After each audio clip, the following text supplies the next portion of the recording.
Hello learners, here we are in section C. Aggregate demand and consumption function are core concepts of macroeconomics, which will be discussed in this section, following which we shall examine the national income determination process in the Keynesian model. There are alternative ways to define aggregate demand. It tells the quantity of goods and services demanded in an economy at a given price level. But here, we shall define aggregate demand from the viewpoint of total expenditure. We have already introduced the concept of gross domestic product as a standard measure of the economy's total output. Firms in the market economy produce goods only if they think they can sell them. Thus, aggregate demand is total expenditure that all consumers, business firms, government agencies and foreigners spend on final goods and services. We know what is meant by final goods and services. Goods and services that are purchased by the consumers for their ultimate use, not for intermediate use, are called final goods and services. Clearly, aggregate demand has four components.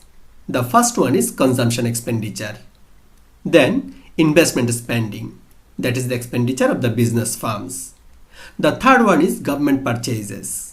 And finally, net export. Now, we shall have a detail of different components of aggregate demand. Consumption expenditure.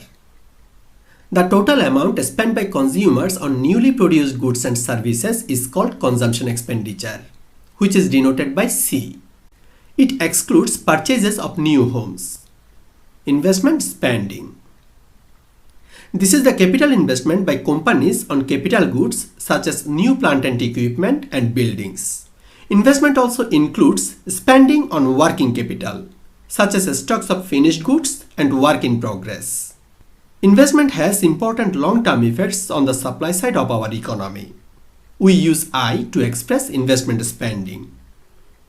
Government purchases are denoted by G.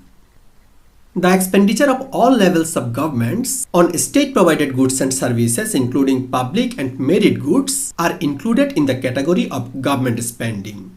Decisions on how much the government will spend each year are affected by developments in the economy and also the changing political priorities of the government.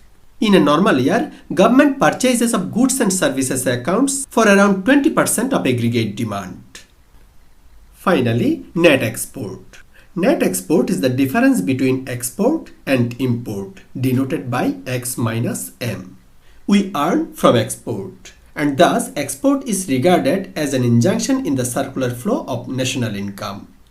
On the other hand, we have to pay when we import, and thus import is a leakage from the national income. The net effect of export and import should be added to aggregate demand. Therefore, we can express aggregate demand as a sum of these four components. That is, aggregate demand is the sum of consumption expenditure, investment spending, government purchases, and net export.